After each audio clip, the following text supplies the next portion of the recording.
7 years into their marriage, Ethan Cole discovered his wife had a 6-year-old son, hiding behind a playground slide. Ethan watched as Claire Thompson bent down, laughing as she scooped a little boy into her arms. "Mommy, you haven't visited in so long," the boy chirped. His wife, Claire, smoothed the boy's hair. "Caleb, honey, Mommy's been busy with work. You be a good boy for Daddy, okay?" A roar filled Ethan's ears, his mind going completely, terrifyingly blank. Mommy? Daddy? The woman and the boy, their faces a 7/10 reflection of each other, were a living, breathing testament to the fact that the woman who had sworn to love him for a lifetime was, and had been, cheating on him. They were childhood sweethearts, their love story the stuff of legends. Years ago, Ethan had been kidnapped by one of Claire's business rivals and forcibly injected with a drug designed to induce organ failure. He had nearly died. After his rescue, the doctor's words had been a death sentence of a different kind. "Mr. Cole's life is saved, but his system has been permanently compromised. I'm afraid having children in the future will be." The doctor had trailed off, but everyone in the room understood the unspoken reality. Claire had collapsed by his hospital bed, her eyes red-rimmed. "I don't need children, Ethan," she'd sobbed, her voice trembling. "I just need you. You're all I'll ever need." The echo of that desperate vow was still sharp in his memory, but the scene before him now ground it to dust. Ethan stumbled backward, his heart feeling as though it had been carved into 1,000 bloody pieces. He couldn't bear to watch another second. He was afraid he'd storm over there and demand an explanation, even more afraid of looking like a pathetic, screaming fool, an object of pity and scorn. He turned and fled. Mark Sullivan was waiting for him by the preschool entrance. Seeing Ethan's ghost-white face, he jumped out of his car. "Ethan, what the hell happened to you?" Mark's son, Leo, had said Ethan left something behind and had gone back for it. Mark had a meeting, so Ethan had agreed to cover the parent-teacher conference for him. "I was just... What happened in there?" Mark pressed, his hand on Ethan's shoulder. Ethan's face was a mask of anguish, his fists clenched at his sides. "Mark," he choked out, "I need you to run a check on someone for me." "Who?" "Claire." The name was acid on his tongue. He swallowed hard, his voice a raw whisper. "And her son." "Honey, I'll be back in a week. Miss me?" Ethan stared at the iMessage from Claire. A phantom hand seemed to be crushing his throat, making every breath a luxury. 7 years ago, she had claimed to be on an extended business trip for over half a year. They had video chatted every day, and he'd never suspected she was pregnant. After that, every July, she took a 2-week business trip to inspect their overseas branches. For 6 years, he never once doubted her. But reality had just delivered a brutal, mocking slap to the face. Claire wasn't on business trips. She was playing house with her lover and their secret child. If not for today's accidental discovery, he would still be living in blissful ignorance. Like a man torturing himself, Ethan scrolled through the photos on his phone again and again. Outside, a torrential downpour lashed against the windows.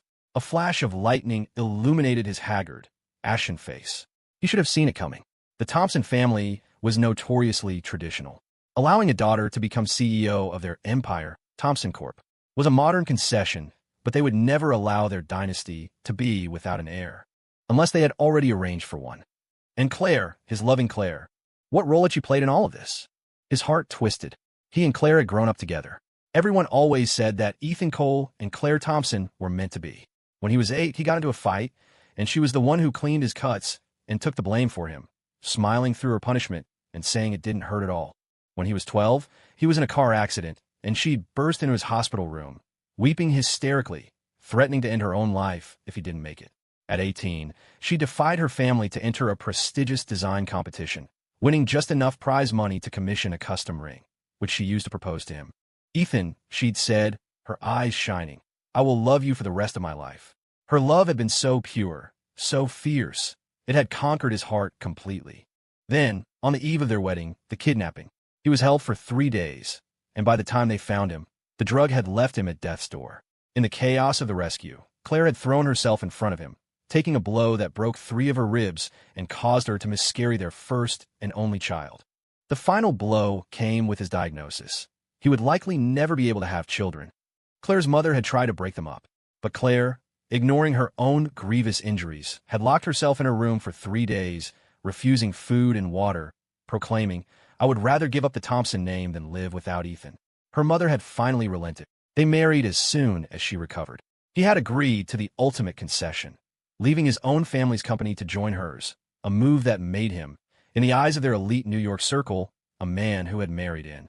Their tragic, epic romance had been the talk of the city. And in the end, she had betrayed him anyway. His phone rang, the screen lighting up with the word wife. How ironic. He numbly answered, and her gentle voice filled the silence. Honey, are you eating properly all by yourself? Do you miss me? Before, he would have melted, lost in the sweetness of her affection, eager to tell her how much he missed her. But now, he was afraid that if he opened his mouth, a sob would escape. Ethan, are you not feeling well again? Hold on, I'll come home right now. Claire's voice was laced with anxiety. The last thing he wanted was to see her. I'm fine, he managed, his voice raspy and unrecognizable despite his best efforts. It's nothing. Your work is important. Don't come back.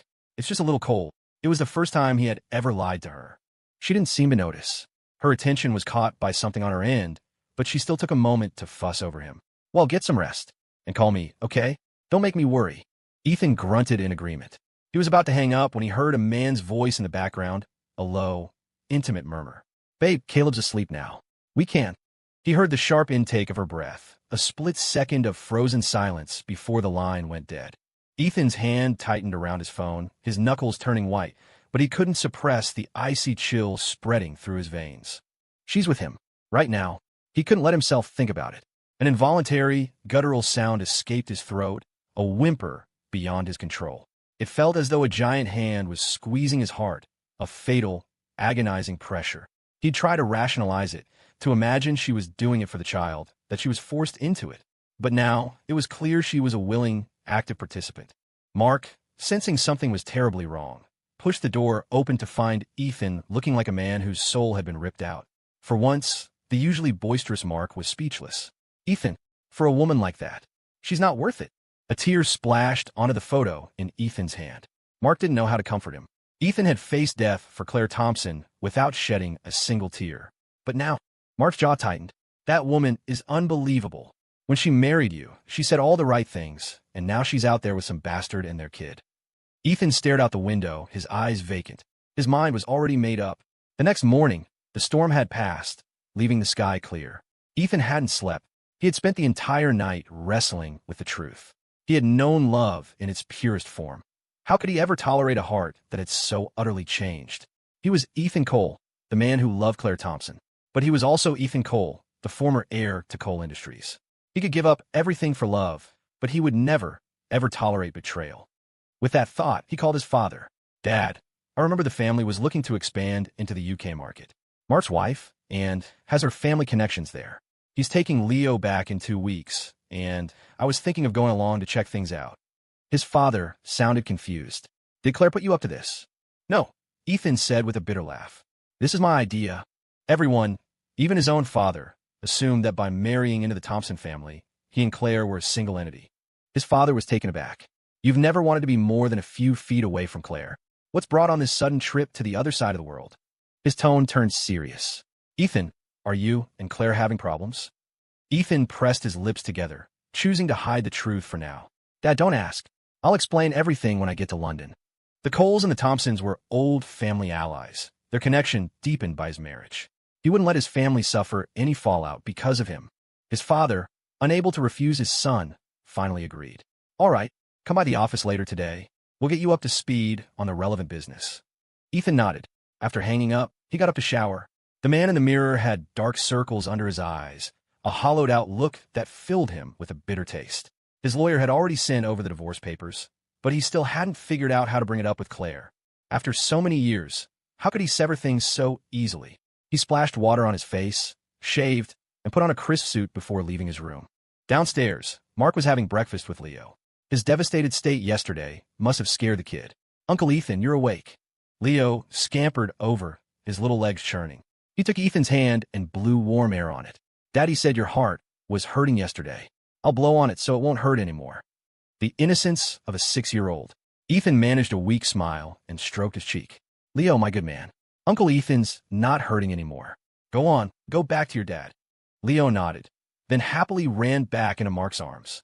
Ethan's mind flashed to the image of Claire and that other boy, laughing together. If their own child had lived, he would be older than Caleb. Taking a deep breath, he forced down the lump in his throat. He said a quick goodbye to Mark and left. But Just as he stepped out of the villa's gate, he saw a familiar figure standing beside a Maybach down the street. Claire. She looked exhausted, leaning against the car as she touched up her makeup, the heavy cosmetics failing to hide her weariness. Ethan froze. According to the file, Julian Vance and his son both had birthdays in July. Julian's had just passed, but Caleb's was still to come. Why was she back so suddenly? As if feeling his intense gaze, she looked up. The moment she saw him, her dull eyes lit up. She hurried over and threw herself into his arms. Her body was still warm, but now it felt like a brand against his skin, making him tremble. Is your cold any better? Your voice sounded so off, I took the red eye back. Her voice was thick with worry, her expression genuine. I went home first, and you weren't there. I figured you must be here with Mark. Ethan still couldn't understand it. How could a woman who loved him so deeply be so comfortable loving another man and having his child? His lips trembled as he fought to swallow the bitterness in his throat. He wanted to scream at her, to demand answers, but all that came out was a strangled, "I'm fine now. I was just about to head home." Claire breathed a sigh of relief. "Next time you're sick, you have to tell me. Otherwise, I'll worry myself to death." Her voice was as gentle as ever, and for a fleeting moment, he was caught in the illusion that everything was fine. But in his peripheral vision, he saw a tall figure under a nearby tree. Julian Vance was on his phone. A second later, Claire's phone buzzed. She glanced down, a troubled look crossing her face. Something urgent came up at the office. I have to go deal with it. Ethan's breath hitched. He wasn't blind. He'd seen the name flash on her screen, Julian. The bitterness threatened to spill over. He forced himself to speak. Okay, you should go. The office is important. Claire's eyes filled with guilt. She stood on her toes, pressing a soft kiss to his lips before hurrying to her car and driving away. After her car disappeared, Julian hung up his phone and walked over. Mr. Cole, hello. My name is Julian Vance. He paused, a smirk playing on his lips as he saw Ethan's tightly clenched jaw. He seemed to understand everything. It seems you already know about Caleb and me, he said, his voice laced with smug satisfaction. Well then, I guess we'll just have to wait and see how the drama unfolds. Ethan hailed a cab and followed Julian's car. At the hospital, he stood outside a private room, watching the scene unfold within, a sharp pain radiating from his chest. He bit down hard on his jaw, forcing himself to stay silent. Claire's son, Caleb, was on N4 drip, his small face pale and listless. He looked terribly vulnerable. Claire was pacing frantically, her voice sharp with anger. What am I paying you people for? You can't even treat a simple fever. A doctor who was bustling around the room turned to face her. Ethan recognized her. It was Claire's best friend, Dr. Sarah Chun. Your son has a fever because he got chilled. Don't take your poor parenting out on my colleagues. Sarah snapped. Claire, I seriously don't know what you're thinking. Didn't you say you were going to get rid of the father after the baby was born? Pay the guy off and be done with it? Now you're calling me over for a common cold? What if Ethan finds out? After a long silence, Claire's voice, weary and resigned, filled the room. What choice do I have? They're father and son. Every time I send Julian away, Caleb cries his eyes out. I can't just let the kid cry forever, can I? Sarah scoffed. Is it the kid who can't let him go? Or is it you? You know the truth. Claire's frustration mounted. She rubbed her throbbing temples. Don't be ridiculous. I only love Ethan. But the Thompson family can't be without an heir. You have to help me keep this from him. I don't want him to get hurt. She sighed. As for Julian, he's the boy's father. I can't treat him badly. Just then, Julian pushed the door open, his eyes red as if he'd been holding back tears. Claire, it's all my fault. I didn't take good care of Caleb. He started running a fever after you left last night, and he was crying for you. I didn't want to disturb you and Mr. Cole, so I waited. Claire touched her son's hot cheek, and her heart softened. Julian, I'm not blaming you. Caleb is our child. I'm the one who's not being a good mother. Julian pulled her into an embrace. Claire, I know I can't compare to Mr. Cole, but I just can't bear to see our son suffer. Claire's eyes hardened. He's my son. Who would dare let him suffer? But you need a rest too. Look at you, your eyes are all red. She reached up and gently smoothed the frown from his brow. The intimate gesture was a dagger to Ethan's heart. He squeezed his hands into fists, the veins on their backs bulging, but he couldn't contain the pain. The rain started pouring again. Ethan walked out of the hospital and into the downpour, moving numbly through the streets. Rainwater streamed down his face, blurring his vision, but it couldn't wash away the filth that coated his soul. By the time he reached the Thompson Corp. Building, his already weakened body was trembling uncontrollably. The receptionist was startled by his appearance and rushed to help him. Mr.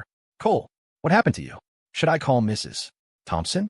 She'll be so worried if she sees you like this. Ethan's heart was numb. Yes, he thought, everyone assumes she loves me, without exception. But none of them knew how much deception and betrayal was mixed into that love. He gently pushed her away, his voice hoarse. I'm fine. Just got caught in the rain. Could you have a change of clothes sent to me?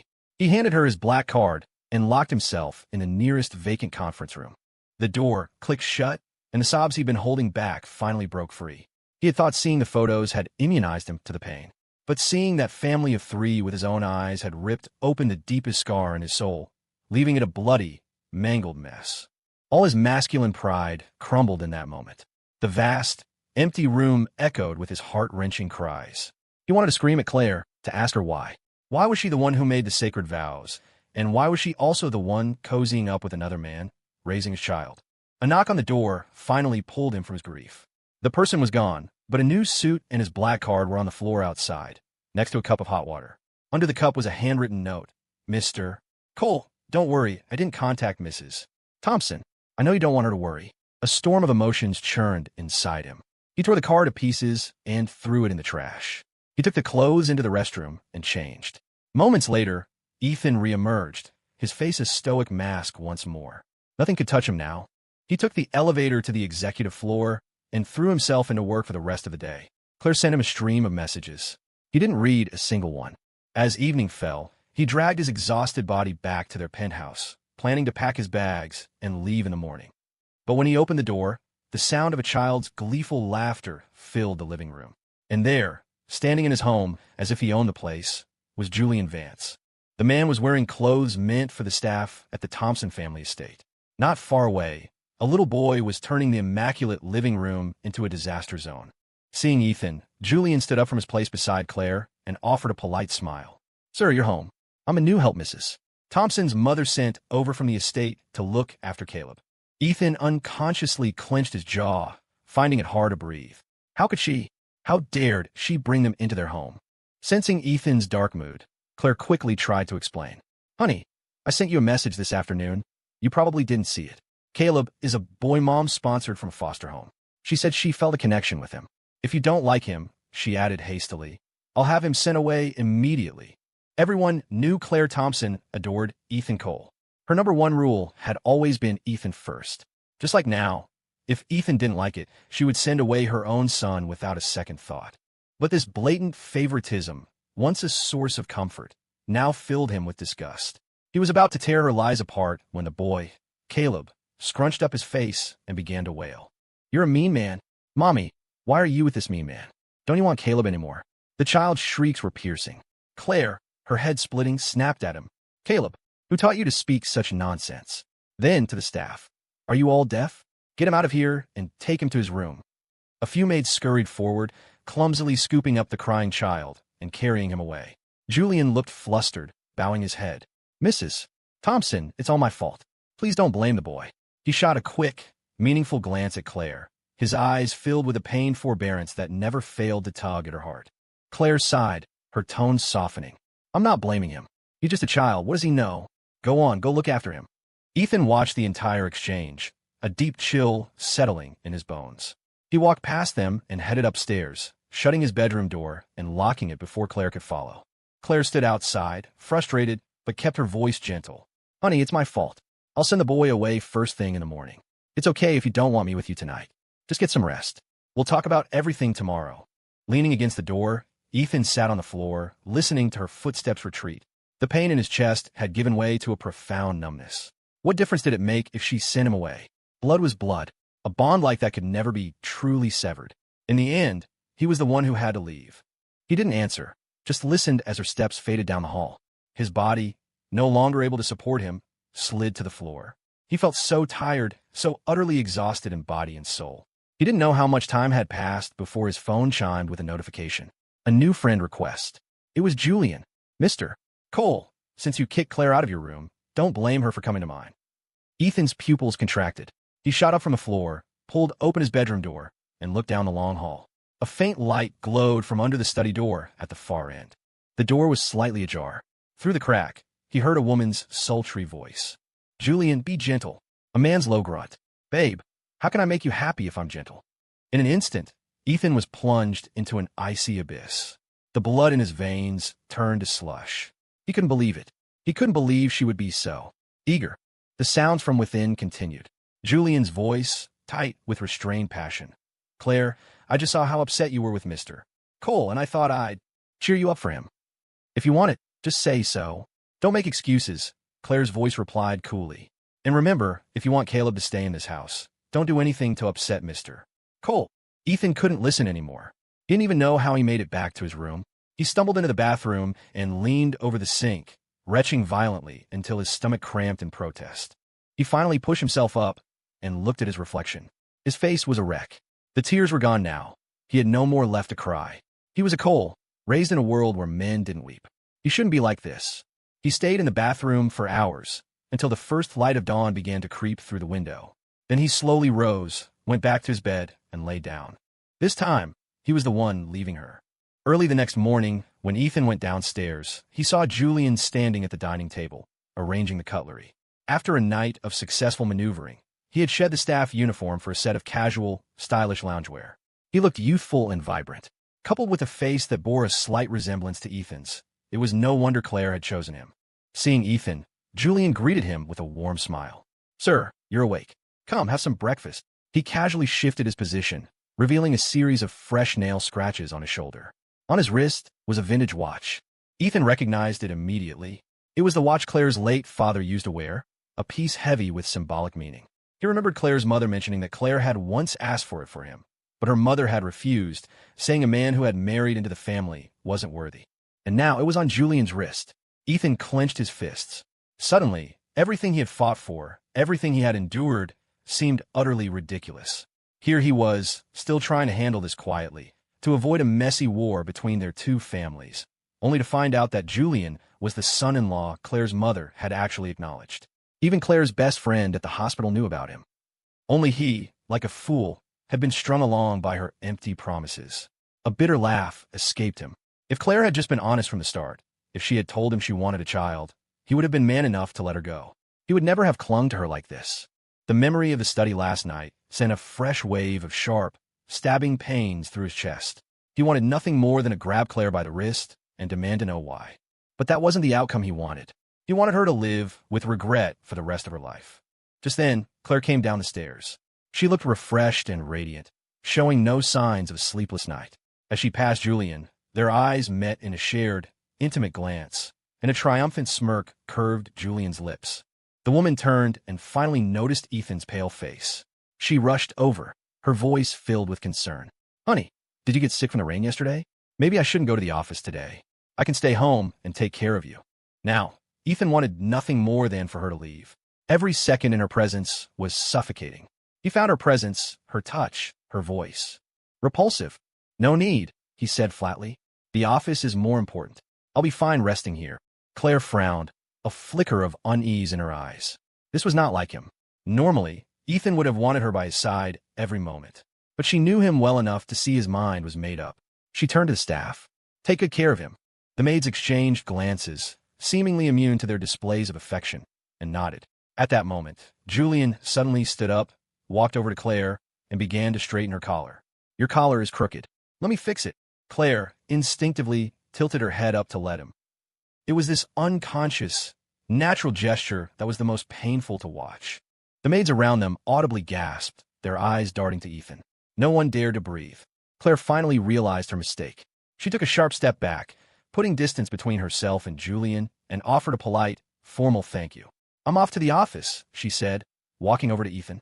She stood on her toes and whispered in his ear, Honey, wait for me to come back. Her sultry voice was identical to the one he had heard from the study last night. At the dining table, Ethan stared at the steaming breakfast before him. It tasted like cardboard. Claire's gentle concern, Julian's blatant provocations, every scene replayed in his mind. He couldn't eat. He turned and went straight upstairs to start packing. This penthouse held too many of their memories. He had to discard every last one of them himself. Julian appeared behind him at some point. Mr. Cole, you certainly have a lot of nerve, staying so calm. Caleb is the future heir of the Thompson family. I am the heir's father. There's no place for you in this house. Ethan looked up, a humorless smile on his face. So what? Julian was thrown by his calm reaction. He frowned, pressing on. I know you don't want a divorce, but you can't be this selfish, can you? Clinging to your position as Claire's husband. Ethan let out a cold laugh, his eyes filled with scorn. So that's what this is about. You want my position as the live-in husband? If you want it that badly, you can have it. With that, he pulled the divorce agreement from his briefcase and shoved it at Julian.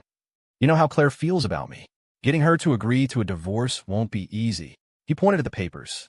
The agreement is yours now. If you have what it takes, get her to sign it and bring it to me. If not, then get ready to spend the rest of your life as a pathetic, spineless kept man. A flicker of joy crossed Julian's face as he snatched the document. He saw Ethan's signature already on the last page, and a look of suspicion entered his eyes. Are you really willing to leave Claire? Ethan's heart seized. When you've loved someone for most of your life, the word leave could never be uttered lightly. He slowly closed his eyes, forcing down the wave of bitterness. When he opened them again, his gaze was clear and calm. I, Ethan Cole, am not pathetic enough to share a woman with another man. He would have given his life for Claire, but he would not tolerate betrayal. Julian scoffed, assuming it was all a brave front, but he took the divorce papers and left. Ethan stood in the walk-in closet, surrounded by years of gifts from Claire. His heart felt cavernously empty. He began to pack clothes, documents, essential items. He left nothing of his own behind. As for Claire's gifts, he didn't keep a single one. He had them all packed up and sent to an auction house. If he was going to leave, the break had to be clean. The maids watched from a distance, whispering amongst themselves, but he couldn't be bothered to explain. By the time he was finished, it was afternoon. He brought his luggage to the living room to wait for Mark to pick him up. His body was weak, and only sheer willpower was keeping him from collapsing. It was then that Ethan realized he hadn't seen Caleb all day. Had she really sent him away? Just as the thought crossed his mind, Claire burst through the door, hurrying back from work. Behind her were Julian and Claire's mother. Ethan Cole, you tell me right now where Caleb is. Julian yelled, rushing at him and grabbing the collar of his shirt, shaking him violently. The sudden lack of air made Ethan's head swim. He struggled, forcing the words out. What are you talking about? How would I know where he is? But Julian was even more enraged. He grabbed a fruit knife from the dining table and pressed it against Ethan's neck. Ethan, I know you don't like Caleb, but you can't just send him away behind Claire's back. Give me back my son. Caleb was missing. Ethan froze, not daring to move. The fruit knife had already drawn a thin line of blood on his neck, stinging sharply. Get a grip. I don't know where your son is. But Julian was hysterical, the hand holding the knife trembling. Impossible. You're the only one who doesn't like him. You had all those trucks here today, moving your things. Who else could it have been? His eyes were bloodshot, the perfect picture of a distraught father. Ethan, I'm begging you, give Caleb back to me. He's all I have. With that, he dropped the knife and felt his knees in front of Ethan. Sir, Caleb is my life. Ethan, finally free, felt a surge of bitter irony. He couldn't stop himself from challenging him. Give him back to you? He's an adopted orphan. What's his relationship to you? Why should I give him back to you? He's my... Julian blurted out, catching himself mid-sentence. He lowered his head, falling silent. But this time, Ethan wouldn't let it go. He saw his chance and pressed harder, deliberately provoking him. He's your what? Go on, say it. Enough. Claire's sharp voice cut through the tension. Ethan, stop bullying him. Ethan's eyes widened in disbelief. He stared at Claire, his pupils trembling. They had known each other their whole lives, and she had never, not once, spoken to him so harshly. Just moments ago, Julian had held a knife to his throat, and she hadn't said a word in his defense. But the first time she ever raised her voice to him, it was to protect her lover and their son. Disappointment. 1,000 swirling thoughts coalesced into that single, crushing word. He was utterly and completely disappointed in her. Claire saw the change in his expression and realized she had gone too far. She softened her tone. Ethan, I'm not blaming you. Julian has been the one taking care of Caleb since he came to us. He was just emotional and... Don't bother. Ethan cut her off coldly. I don't want to hear it. Claire, I'll say it one more time. I don't know where your son is. If he's really missing, you should call the police. His eyes were devoid of any affection. His calmness, so absolute it unnerved her. She didn't even notice that he had implicitly acknowledged Caleb was her son. Just then, an assistant hurried in from outside. Mrs. Thompson, we found the boy. He was on a freight truck heading out of the city. Luckily, it hadn't gone far. He's on his way back now. Everyone in the room breathed a sigh of relief. Everyone except Ethan. He knew this only made him look more guilty, since he'd hired trucks that day to take his belongings to the auction house. Claire's mother, sitting on the sofa, let out a cold snort. "You're not man enough to give my daughter a child, and when I bring one into the house for you, you're not satisfied. I suppose you want the Thompson family line to die out. Is that it?" Her words were vicious, designed to rip open his deepest wound and pour salt in it. He instinctively looked at Claire, only to find her gazing intently at Julian, her expression unreadable. Suddenly, Ethan felt a crushing weight on his chest, making it hard to breathe. He gave a self-deprecating laugh. "You're right. I never should have risked my life to save Claire all those years ago. I should have just given up her location. I should have let her die." The words were out, and his heart shattered along with them. Claire's head snapped up. She saw the profound sadness in his eyes, the red line on his neck more glaring than ever. A knot of fear tightened in her chest. "Ethan, don't say things you don't mean." She rushed forward to grab his hand, but he recoiled from her touch, as if burned. Love turns to despair when the heart is dead. The thought of her writhing under another man's touch last night filled him with overwhelming disgust. He ignored her, pulling out his phone to message Mark, asking how much longer he would be. For some reason, there was no reply. An uneasy silence fell over the villa. A short while later, Caleb was brought home. The moment he saw his mother, he hid behind her, pointing a finger at Ethan. "Mommy, it was him. He tried to throw me away. It was him." At this, Claire's mother shot to her feet, her expression grave. "Ethan Cole, what do you have to say for yourself? Caleb is just a child. Would he lie?" Claire's eyes flickered. Her gaze met Ethan's, and in that moment, he read the emotion in her eyes. She suspected him. A wave of helplessness washed over Ethan. He forced a bitter smile. "Fine. Think whatever you want. It doesn't matter what I say anyway." "Mommy, see? The bad man admitted it.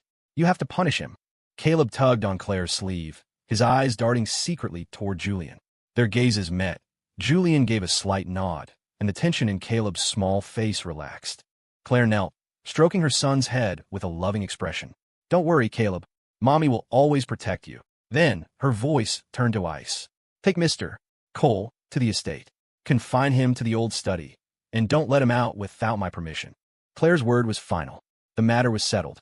She helped Julian to his feet, and the three of them, a perfect family unit, walked out the door without giving Ethan another glance.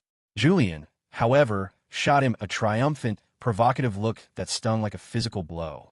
Claire's mother nodded, satisfied. Assuming the air of a matriarch, she waved her hand, and the household staff moved to forcibly escort Ethan away. Some of the long-serving staff looked on with pity. One whispered in his ear, "Don't worry, sir.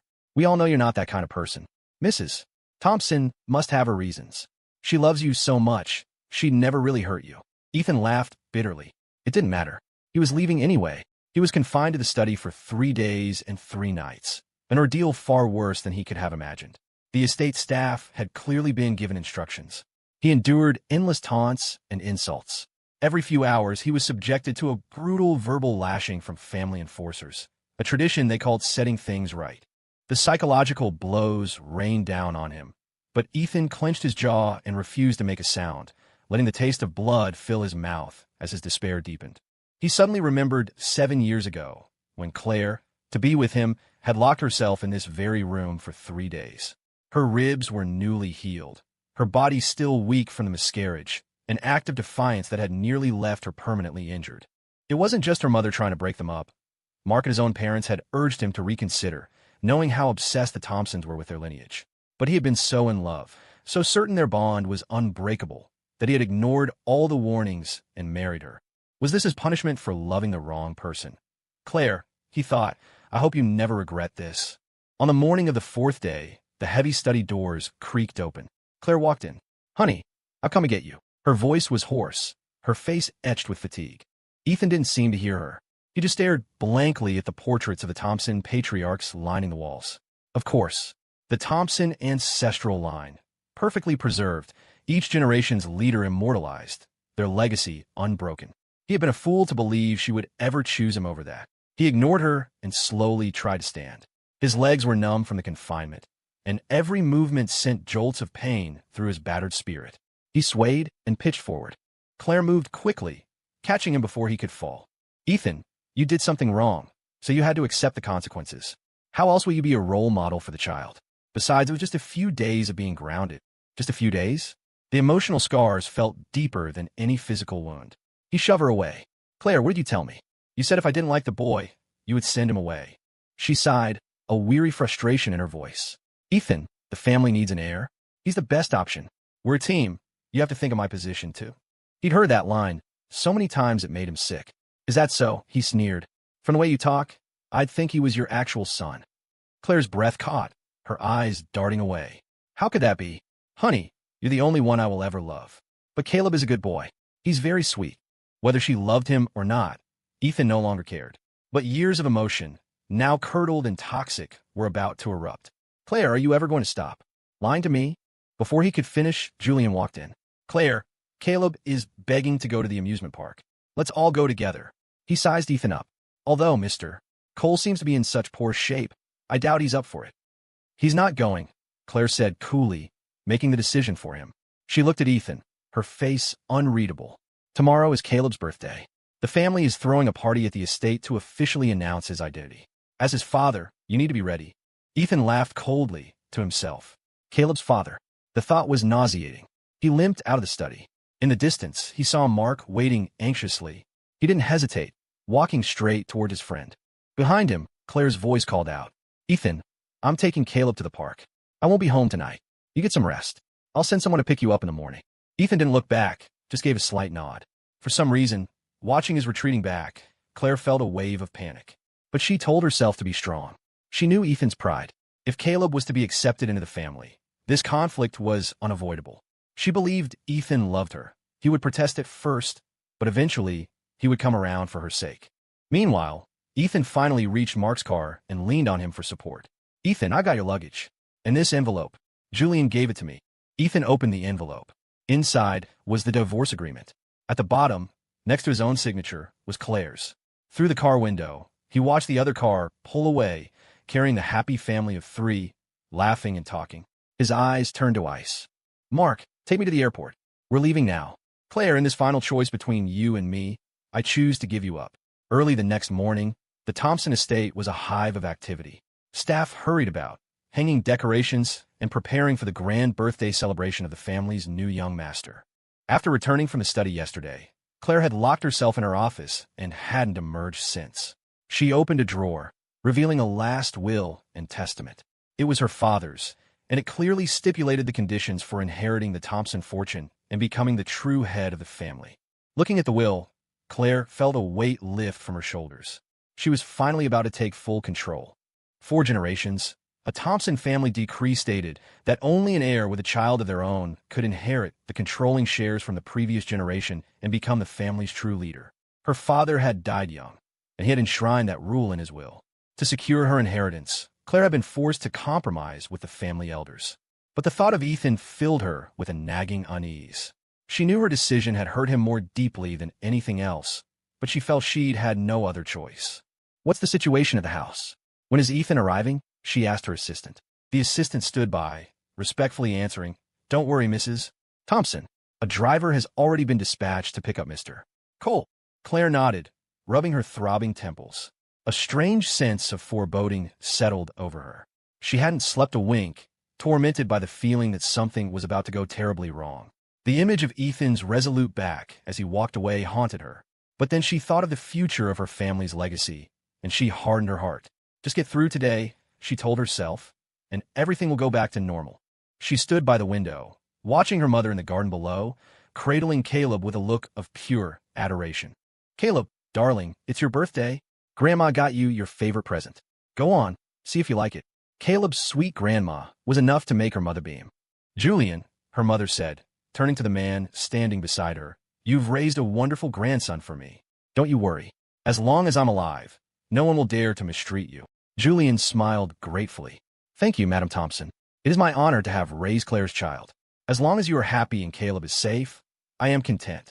Claire's mother patted his hand, pleased. I know you're an obedient boy. Not like that arrogant Cole. Julian said nothing, just stood by with a humble expression. Just then, a servant approached. Madam, the guests have started to arrive.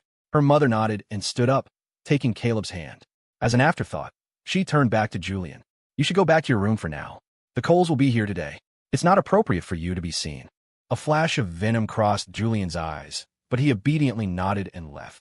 The garden was already filled with people. That morning, Thompson Corp's official Twitter account had posted a celebratory announcement about CEO Claire Thompson's new beloved son.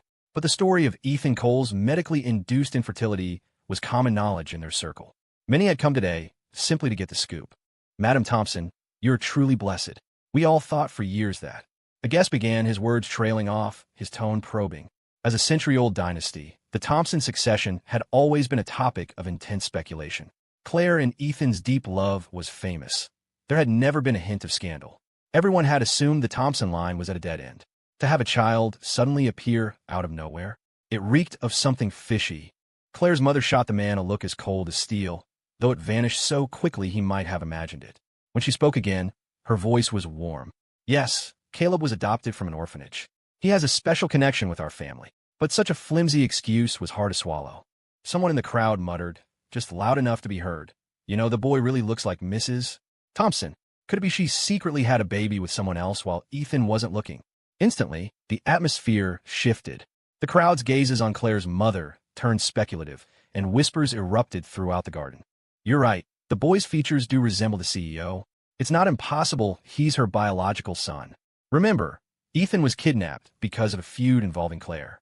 What if she had a baby on the side years ago to secure her inheritance, and only brought him home now? Please, these things happen in wealthy families all the time. I actually thought their love story was real. Poor Ethan Cole. He nearly died for her, and this is how it ends." The chatter grew, a wildfire of speculation. Claire's mother's face hardened, and she was about to speak when Claire herself emerged from the house. She was wearing a stunning custom-made white gown, its fabric flowing around her, accentuating her exquisite beauty. "What is everyone talking about?" Her voice was low, carrying an authority that silenced the crowd. No one dared to speak. Everyone knew the legend of Claire Thompson's devotion to her husband, how she had nearly given up her life to be with him. They could gossip in private, but no one was foolish enough to challenge her directly. "Oh, nothing," someone ventured nervously. "We were just saying how fortunate it is that you and the young master found each other. Mr. Cole must be very happy with his new son." The man glanced around, then added pointedly, "Speaking of which, it's the young master's birthday. Where's Mr. Cole?" The crowd's attention shifted back to Claire, waiting for her reaction. Her expression remained impassive. She walked to her mother's side and took Caleb's hand. "Thank you for your concern. Ethan is just preparing Caleb's gift. He's on his way now." Her voice was steady, betraying nothing. "The party is about to begin. I have a few things to attend to. Please enjoy yourselves." With that, she turned and led Caleb into the mansion, ignoring the prying eyes. Once they reached the second-floor study, Caleb finally spoke, his voice small. "Mommy, it's my birthday. Why can't Daddy be with me? I want my daddy." Claire's expression froze, her voice stern. "Listen to me. From now on, your father's name is Ethan Cole." Caleb snatched his hand back, his eyes filled with defiance. "No, I don't want him to be my daddy. He's a bad man. Daddy said he wanted to send me away, that he wants to take you from me. I don't want him." "Nonsense," Claire snapped. She had to admit, Caleb was just like her as a child, stubborn, single-minded, willing to do anything to get what he wanted. Forcing a child to call a stranger father. Claire knew it was wrong, but they had no other choice. Hearing the commotion, Julian emerged from a nearby room. Seeing the scene, he secretly bit back a surge of anger. He knew Ethan had left with the divorce papers. He just had to wait a little longer, and, as the heir's biological father, he would surely marry Claire. With this thought, he pinched his own thigh hard, making his eyes water. He walked over and gathered Caleb into his arms. "Claire, Caleb is just a child. I've been the one raising him since you gave birth. It's only natural that he can't leave me." His voice was soft, pleading. "I know I'm nothing in your eyes, that you only have room in your heart for Mr. Cole. But please, don't make this hard on Caleb. For his sake, for the sake of your own son, don't be so cruel." It was the same tactic he had used to get her into bed, the same one that made her unable to send him away. As expected, Claire's expression softened. She helped him up, straightening his tie. "Julian, I know you love me." She placed his hand over her heart, her voice tender. "As long as you don't ask to marry me, I'm willing to let you stay by my side and watch Caleb grow up." Leaning against him, Julian felt a triumphant smile curl his lips. A maid came to fetch them. Reluctantly, Claire sent Julian back to his room and led Caleb downstairs. In the garden below, the party was in full swing. Claire scanned the crowd, but there was still no sign of Ethan. Not just Ethan, no one from the Cole family had shown up. A knot of anxiety tightened in her chest. Her assistant hadn't reported back with any news. She pulled out her phone to call, only to find that it had been turned off at some point. She frowned, and as she was about to put it away, she saw her assistant striding toward her, his face grim. She knew instantly that something was wrong. Handing Caleb to her mother, she turned and went back to the study. As soon as the door was closed, the assistant spoke in a low, serious tone. "Mrs. Thompson, the driver sent to pick up Mr. Cole reported that he's gone." "Gone? What do you mean, gone?" Claire stared, the words not registering. "Ethan gone? How is that possible?"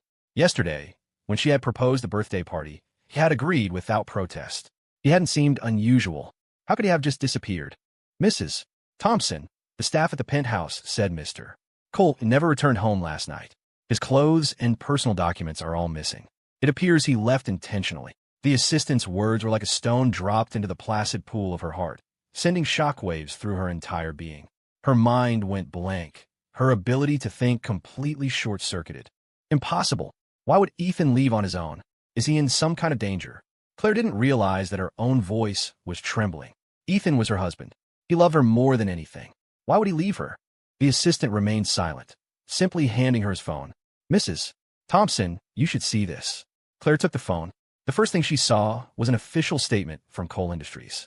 She squinted, confused, and scrolled down. When her eyes fell upon the divorce announcement, it was as if she'd been struck by lightning. She blinked, disbelieving, and read it again. She recognized every word, but strung together, they made no sense. Overnight, how had she become divorced? The assistant knew his next words would be cruel, but he had to say them. "Mrs. Thompson, Cole Industries' official account has released a statement. They are severing all ties with Thompson Corp. Effective immediately. It also states that Ethan Cole and Thompson Corp.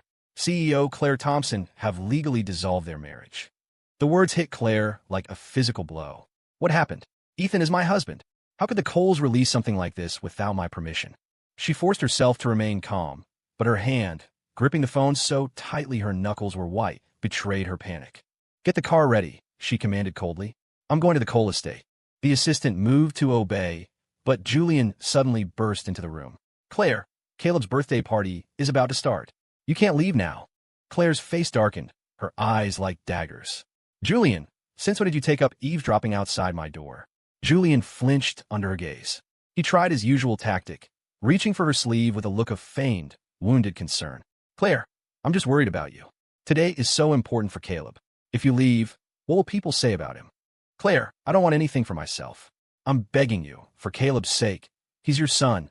Can't you just wait until after the party?" She looked down and saw his face, the one that so resembled Ethan's. On any other day, she would have softened. But now, her mind was consumed with Ethan. She had no space for Julian. "Get out of my way." She yanked her arm back, shoving him aside with a force that sent him stumbling. Her expression was terrifying. He tried to follow, but the assistant blocked his path. His eyes were filled with hurt. "Claire..." "Julian," Claire's voice was dangerously low, "you had better pray that Ethan's departure has nothing to do with you. Because if it does..." She didn't finish the sentence, just shot him one last icy glare before striding out of the room. Julian watched her go, his eyes burning with a shocking, venomous hatred. Never underestimate a man's jealousy. At that moment, he wished Ethan Cole were dead. He had sacrificed too much for this day. He would not let Ethan destroy everything he had built. Claire strode quickly through the mansion. As she passed through the garden, she noticed the guests whispering, their eyes darting toward her. A sense of losing control, overwhelming and unfamiliar, washed over her.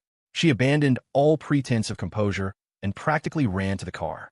The assistant, seeing her dark expression, didn't dare to breathe, simply starting the car and speeding away. The entire way, Claire tried to call Ethan, but his phone went straight to voicemail. On iMessage, a stark red exclamation point appeared next to her texts. She couldn't believe it. Ethan had blocked her. What on earth had happened? Claire's heart felt like it was suspended by a thread, swinging wildly with every lurch of the speeding car. Ethan's phone was off. She tried his father, but his phone was off too. She bit her lip, a deep unease settling in. She clutched her phone, forcing herself to stay calm. "Ethan, where are you?" The car screeched to a halt in front of the Cole family's sprawling estate. Claire jumped out and ran to the massive front gate, pounding on it with her fists. "Hello? Is anyone there? Open the door." A maid opened the door, her expression laced with contempt. "Mrs. Thompson, shouldn't you be celebrating your son's birthday?" To what do we owe the honor of your presence? Our Mr. Cole has nothing to do with you anymore. Claire's head throbbed, her vision blurring. What are you talking about? Who told you he's my biological son? Who said that? She had a dreadful feeling her worst fears were about to be confirmed, but she clung to a sliver of hope, desperately trying to deny it. Mrs. Thompson, after all your philandering, bringing a bastard child into the world. Now you want to play the innocent victim? The maid sneered. Our young master must have been blind to ever fall for a woman like you. Get out of here. The Coles don't welcome you. Our master has nothing to do with you anymore. The maid's hostility was a wall. She spat a few more insults and then refused to say another word. Frantic, Claire prepared to force her way in. Just then, a figure hurried toward them. What is all this? Get back to your duties. It was the Coles' head butler. He waved the other servants away, who shot Claire one last hateful glare before dispersing. The butler opened the gate wider and made a formal gesture. Mrs. Thompson, Mr. Cole Sr. We'll see you now. Claire's shoulders sagged in relief. Ethan's father. He would let her in. It was he who had first agreed to let Ethan marry into her family. A knot of nervousness tightened in her stomach. She walked quickly toward the house. The path, one she had walked countless times, now felt agonizingly long. In the living room, Ethan's parents sat on the sofa. His mother's eyes were red and swollen, her face a mask of grief. It was clear she had been crying for a long time. The moment she saw Claire, her mother's composure shattered. She lunged forward and slapped Claire across the face. Claire Thompson, do you even have a heart? How would you do this to Ethan? The blow snapped Claire's head to the side. Her assistant gasped, but Claire said nothing, simply absorbing the impact. Mom, she began, where is Ethan? Don't you call me Mom. Mrs. Cole wept. I'm not fortunate enough to have a cheating, heartless woman for a daughter-in-law. What did he ever do to deserve this? He loved you with his entire soul, and you trampled all over his heart. She sobbed uncontrollably. Mr. Cole put a comforting arm around her. That's enough. You'll make yourself sick. Someone help my wife to her room. He gave the butler a look. The butler nodded and placed a laptop and a file folder in front of Claire. Mrs. Thompson, Mr. Cole Jr. left these for you. Please take a look. A sudden fear gripped Claire. Her hands trembled as she opened the folder. The words divorce agreement stared up at her. She frantically flipped to the last page. There, in stark black ink, were two signatures, Ethan Cole and her own. This is impossible. I never signed any divorce papers. It's a fake. It must be a fake. Claire's voice rose, shrill with disbelief. She refused to accept what was in front of her, refused to acknowledge that Ethan wanted to divorce her. But there it was, her name, clear as day. She racked her brain, tried to remember what had happened 3 days ago. Suddenly, an image flashed in her mind. She had cleared her schedule to spend the day with Julian and Caleb. She had been drinking, and Julian had brought her a document to sign. She hadn't thought anything of it, assuming it was something from her assistant. She had signed it without a second thought. The blood drained from Claire's face. Could it be that what she had signed wasn't some trivial paper, but she couldn't finish the thought. She spun around to face her assistant. 3 nights ago, around 10 o'clock, did you send Julian to me with a document to sign? The assistant looked baffled. Mrs. Thompson, don't you remember? You said you wanted to make it up to Caleb and canceled your entire day's schedule. You specifically instructed me not to disturb you with anything other than matters concerning the boy. Why would I have sent a document over? His words sent Claire's heart plummeting into a dark abyss. It was Julian. He had manipulated her. She had trusted him too much, and now she had fallen into his trap, signing her own divorce papers. The realization was a physical blow, a sharp pain that made it hard to breathe. The papers crumpled in her hand. Her eyes were red as she forced the words out, her voice thick with suppressed rage. Dad, I don't recognize this agreement. Mr. Cole let out a cold laugh. Then let's see if you recognize this. The butler took another document from the folder and handed it to her. Claire's trembling hands took the paper. She glanced at it, and the world tilted on its axis. She staggered back a step. It was a DNA test report. In the results section, in clear, irrefutable print, it stated that she and Caleb were biological mother and son. Her breath hitched. The suspicion she had harbored was now a confirmed, devastating fact. Ethan had known all along. That's why he had left her. Mrs. Thompson, you haven't finished, the butler said, pushing the laptop closer. On the screen was a photo of her at the playground, laughing as she held Caleb. It was followed by an audio recording.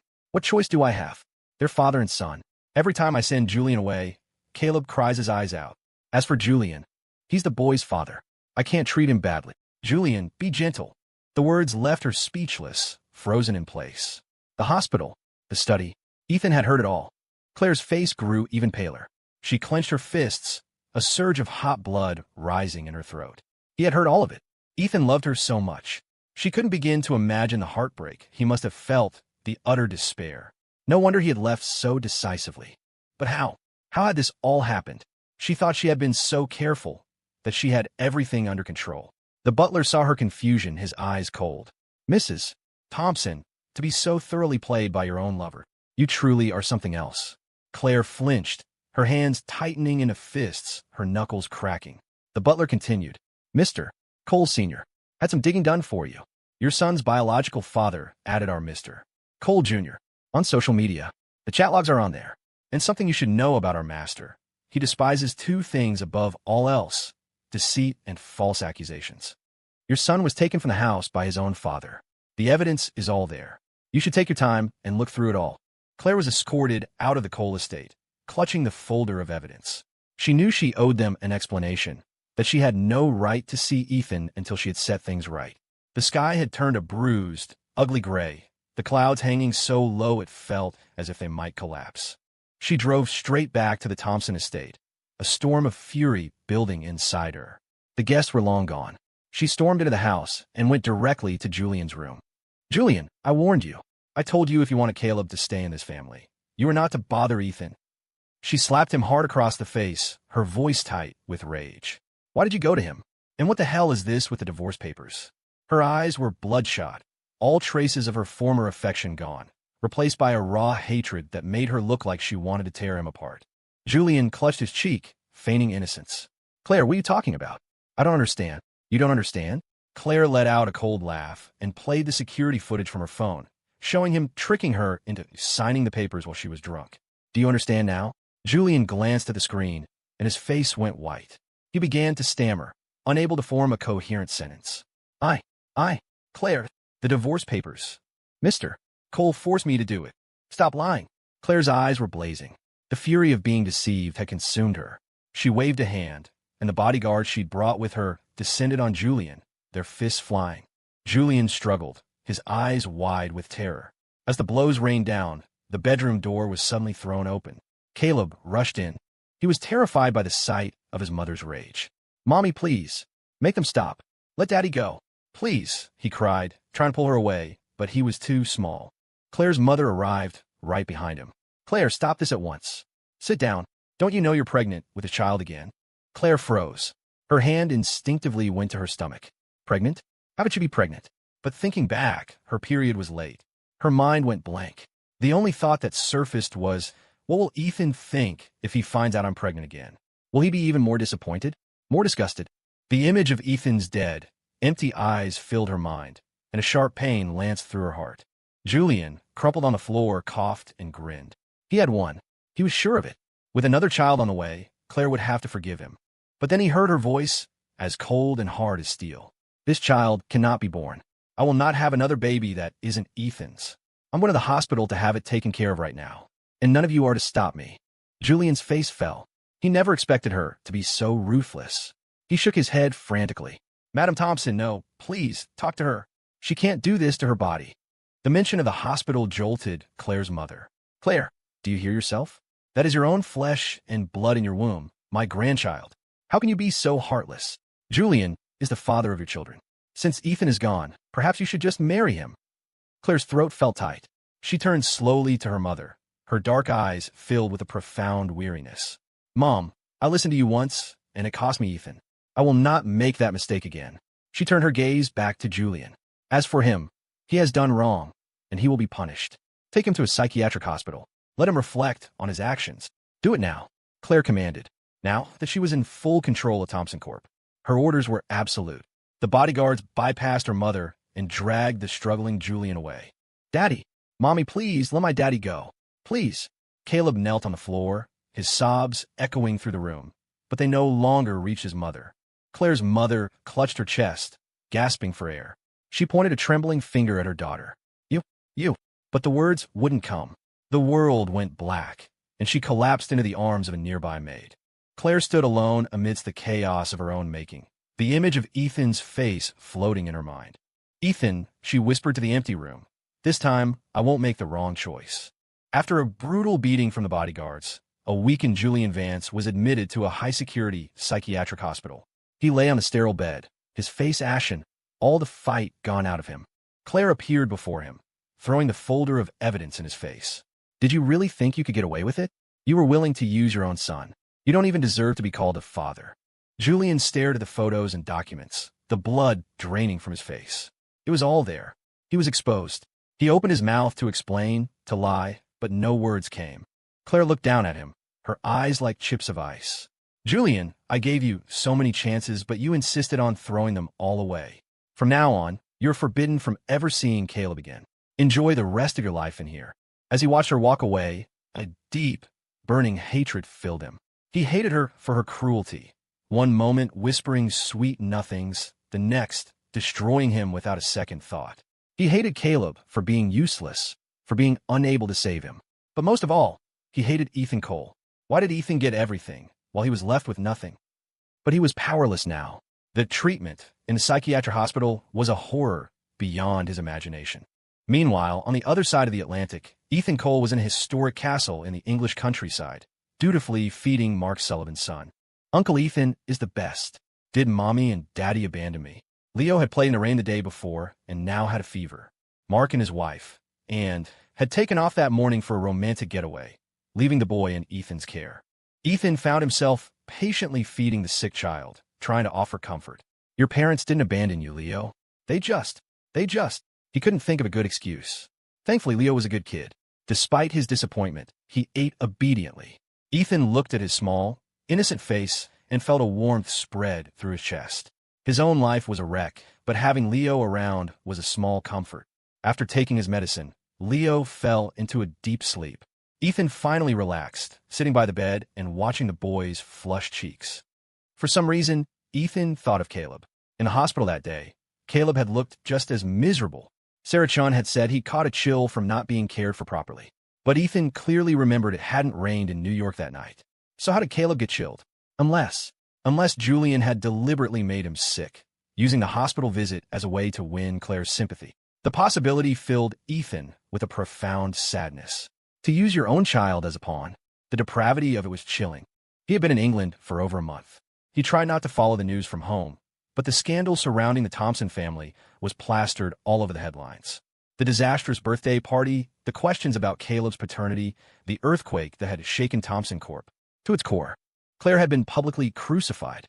If she hadn't spent years cultivating her image as a doting, loyal wife, she would have just been another rich heiress with a messy, private life.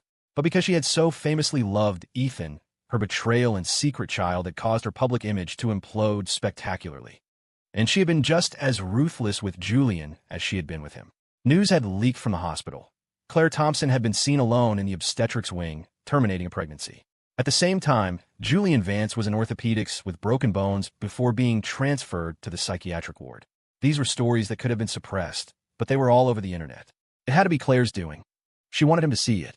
She wanted to show him that she knew she was wrong, that she was trying to make amends. But what was the point? Ethan gave a self-mocking laugh, his eyes dull. The damage was done. No amount of atonement could fix it. All he wanted now was to be alone in England and heal. He leaned against the window, watching the twilight gather. His gaze drifted down to the castle's main gate. A familiar figure was standing there. Claire. She had found him. Across the vast garden, Claire stared at Ethan, her dark eyes filled with a deep, consuming love, as if trying to burn his image in her memory. But Ethan just looked back at her calmly. The love, the pain, the betrayal, it had all dissolved into nothing. He nonchalantly closed the window, shutting her out. A short while later, a servant hurried in. Mr. Cole, a Miss Thompson is at the gate, asking to see you.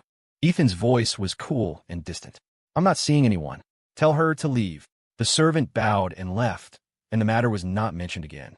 Ethan pushed her from his mind. That evening, as rain drummed against the windows, a recovered Leo was back to his energetic self. He was kneeling on the windowsill, looking out into the dusk. Uncle Ethan, look, he cried out. There's someone kneeling outside in the rain. Ethan, who had completely forgotten about his visitor, rushed to the window. Sure enough, there was Claire, kneeling in the downpour, a solitary, pathetic figure. The pity play. It was one of her signature moves. In the past, The sight of her like this would have torn him apart, made him want to rush out and wrap her in his arms. Now he just found it laughable. "Let her kneel," Ethan said, his voice devoid of any emotion. "If she passes out, have someone take her to a hospital. Just don't let her die on the property." He never thought he would be capable of such cruelty. He didn't sleep well that night. He dreamed of their life together, of the good times and the bad. He remembered the kidnapping, how they had both been willing to die for each other. They had been so in love then, as if they were the only two people in the world. He remembered her vow to give up her family for him. But in the end, when forced to choose, she had chosen her family over him. Life was ironic. The next morning, as Ethan was having breakfast, the servant approached. "Mr. Cole, the lady from the gate, was taken to the hospital this morning."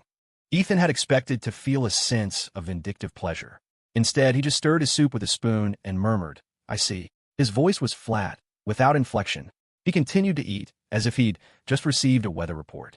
But after a moment's thought, he pulled out his phone to call his contacts in the States. Coincidentally, his father called him first. "Ethan, has Claire Thompson found you?" Ethan didn't deny it. "Dad, I was just about to call you and have her family come get her." His father sighed on the other end of the line. "Her family can't reach her. They had to call me. That man, Julian Vance, has taken the boy hostage. He's demanding to see Claire." Ethan frowned. He hadn't thought Julian was capable of such madness. To use his own son just to force Claire to return. "Understand, Dad," Ethan said gravely. "I'll pass the message along." After hanging up, he felt a flicker of something complicated. In the end, he went to the hospital himself, taking Leo with him, not trusting the boy to be left alone. In her hospital room, Claire woke up disoriented. She opened her eyes and saw him, the man who had consumed her thoughts for weeks. A jolt of joy went through her. But Ethan just stood by her bed, his expression cold, his eyes, once full of love, now holding nothing but indifference. "You're awake." Ethan's voice was calm and detached, as if they were strangers who had just met. But Claire was trembling with emotion. For a whole month, she hadn't seen him, and the gnawing ache of missing him had nearly driven her mad. Now, seeing him, hearing his voice, the dam of her emotions broke. Her eyes red-rimmed. She launched herself from the bed and into his arms. "Ethan, it's really you. Ethan, I've missed you so much." Her voice was a low, hoarse whisper, full of longing and devotion. Ethan's body went rigid for a second before he pushed her away forcefully. "Claire, we're divorced." Staring at her empty arms, Claire's eyes filled with pain. "Ethan, I don't agree to the divorce," she said desperately, trying to salvage something, anything. "I was drunk that night. I had no idea I was signing divorce papers." Her voice was laced with a panicked plea, like a child about to lose their most precious possession. But Ethan just looked at her coldly, his expression unmoved. "Claire, you should have understood that the day you got into bed with Julian Vance 6 years ago, this was always going to be the outcome." He let out a contemptuous snort, his voice dripping with sarcasm. The color drained from Claire's face. She shook her head, helpless. "Ethan, believe me, I have my reasons. Everything I did was because I had no other choice." Her voice trembled with a desperate despair, as if she were grasping at a final, fraying rope. "The Thompson family needed an heir. I had to take control of the company to protect you. I never thought." "Enough."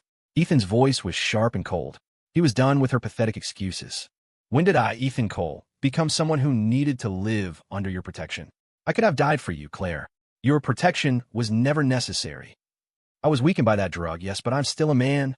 When did it become a woman's job to protect me?" His words were like 1,000 tiny needles, each one piercing her heart, causing an agony she couldn't bear. "You knew," his voice dropped, his eyes filled with a profound disappointment. "You knew I would have faced any of this with you. Even if we lost the Thompson fortune, we could have built something new, together. That was never an excuse to cheat on me." Claire stared at him, her heart feeling as if it had been sliced open. Her eyes blurred with tears. She was right. She knew Ethan was her husband, her partner, the one person she could rely on. But she had been blinded by power. She knew everything, and she had still chosen to hurt him. What had she done? Tears streamed down her face, soaking the white sheets, dark spots of regret and despair. She clenched her fists, her voice choked with sobs. "Ethan, I was wrong. I truly know I was wrong. Please, please give me one more chance. I can't live without you." Her eyes were pleading, like a drowning woman desperate for a hand to pull her from the depths. "I've already sent Julian away. I can leave Caleb with the family. I'll walk away from Thompson Corp. and never look back. We can go anywhere, just the two of us. I only want you." This confession, once, would have moved the old Ethan to tears. But the man standing before her now was immune to her pleas. "It's too late, Claire," he said, his voice flat. "You're tainted." He took Leo's hand, his gaze cold. "And I forgot to tell you, there's trouble back home. Your son went to the psychiatric hospital and broke Julian out. Now Julian has taken him hostage and is demanding to see you. Go back, Claire. He's your son, after all. There's no future for us." His words were a final, clean cut, severing the last thread of hope in her heart. As she watched him turn and walk away, she felt her own heart shatter, leaving her without the strength or the will to even try to follow. She knew, this time, she had truly, irrevocably lost him. Back in New York at the Thompson estate. When Claire arrived, she found Julian, disheveled and wild-eyed, his face streaked with dirt and tears. He looked like a demon clawed up from the depths of hell. He was holding Caleb in a death grip, locked in a room, refusing to listen to anyone. Claire's mother rushed to her, her face a mess of panic. "Claire, Julian's gone insane. Caleb is innocent. You have to get him out of there." Claire's face was gaunt, her eyes bloodshot with exhaustion. She nodded grimly, ordered the door to be broken down, and slowly walked inside. "Julian, you wanted to see me. I'm here. Now, let Caleb go." The man in the room snapped his head up. His eyes met hers, and he burst into a crazed, high-pitched laugh that echoed eerily around the room. "Ha ha, Claire Thompson, I heard you went crawling to England, only to have Ethan Cole throw you out on your ass. This is your karma, your punishment." His voice was filled with a venomous rage, a torrent of pain and despair aimed directly at her. In his arms, Caleb was sobbing. "Daddy, it's me, Caleb. It's me." His small voice was filled with terror, a desperate attempt to reach the man who was once his father. But Julian was lost to reason. He shook the boy violently, his eyes filled with resentment. "Shut up. It's all your fault. You couldn't even get her to marry me. You're useless." He grew more agitated, his face contorting into a monstrous mask. The fruit knife in his hand grazed Caleb's neck, drawing a thin line of blood. The boy screamed in pain. Claire saw a flash of another time, just a month ago, when Julian had held this same knife to Ethan's throat. Back then, she had stood by and watched. This time, she had to act. "Julian, calm down. Caleb is your son." He laughed again, a hysterical, broken sound. "My son? Yes, he's my son, but I don't want to live anymore. So he'll just have to die with me." Claire didn't hesitate. She lunged forward, closing the distance between them. Julian saw her coming, and the primal fear he felt for her resurfaced, sending him into a frenzy. He swung the knife wildly in front of him. "Stay back. Don't come any closer. I'll kill you, I swear I will." In a flash, Claire grabbed Caleb's arm and flung him out of harm's way. The next second, the knife plunged deep in her chest. Blood sprayed everywhere. Julian's eyes widened in shock.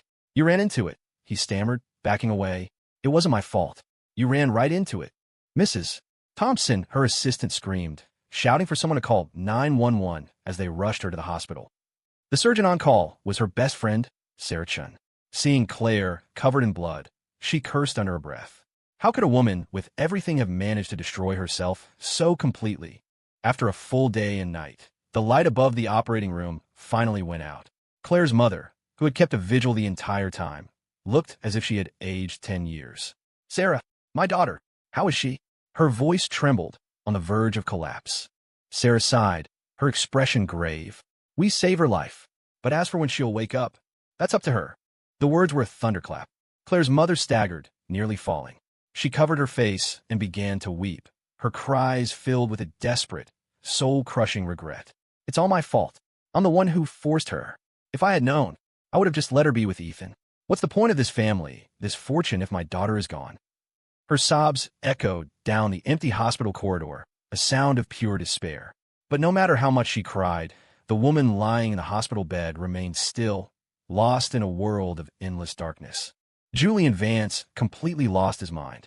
He was already an escapee from a psychiatric facility, and now, having nearly killed Claire, her mother was in no mood for mercy. It was only Caleb's desperate pleading that convinced her not to have him sent back to an even worse institution. Instead, she had him locked away in the attic of the old family estate, under constant guard. Claire's condition remained unstable, and her mother spent most of her time in the hospital. She paid little attention to Julian. The household staff despised him and performed their duties with malicious compliance. They left 2 meals a day outside his door. Whether he ate them or not was not their concern. One day, a maid realized that the food she'd left had gone untouched for 3 days. She pushed open the door and found Julian hanging from a ceiling beam. He was already cold. The staff was horrified, and they immediately notified Claire's mother. When she heard the news, she just grit her teeth. "Burn the body," she ordered. "Bury it somewhere and be done with it." She was consumed by regret. She was the one who had chosen Julian, the one who had put him in her daughter's bed. And in the end, he had been the one to nearly kill her. The thought made her sick with rage. Julian's body was disposed of without ceremony. On the day of his burial, only Caleb went to see him off. Blood is thicker than water, and as much as he feared his father, he couldn't bear the thought of him leaving the world completely alone. The small boy knelt before the unmarked grave, bowed his head 3 times, then turned and walked away without looking back. Back in England, Ethan officially took over as head of Coal Industries' UK division. Mark and Anne, their vacation over, finally returned to the castle, bringing news from home. "Claire is still in a coma," Mark said with a sigh. "Without her, Thompson Corp. is in chaos. The company is starting to fall apart." Ethan listened, but felt a surprising sense of peace. He had loved Claire, had given everything for her, had been destroyed by her. But now, hearing she was hovering between life and death, all he felt was a quiet sense of release. Perhaps this was fate. The tangled mess of their lives was finally coming to an end. In the end, no one had gotten what they wanted. "Ethan, are you going to go back to see her?" Mark asked, his voice gentle. He knew how deeply his friend had loved her, and how much he had suffered. Ethan shook his head, his voice firm. "I just took over the UK branch. I can't leave now." He had his own work now, his own life. He had people who were worth his time, worth protecting. His gaze drifted to the garden, where Leo was playing happily. "And you," Ethan grumbled at Mark, a hint of a smile on his face. "All you do is run off and play. Anyone would think Leo was my son, not yours." He was complaining, but as Leo came running toward him, he instinctively opened his arms and lifted the boy up. "Uncle Ethan is the best," Leo declared, clinging to him like a koala. "Mommy and Daddy can go play. I just need my Uncle Ethan." Ethan didn't mind. He held the boy close, his gaze soft and deep. The others laughed, and Ethan allowed himself a small, genuine smile. Here and now, he was happy.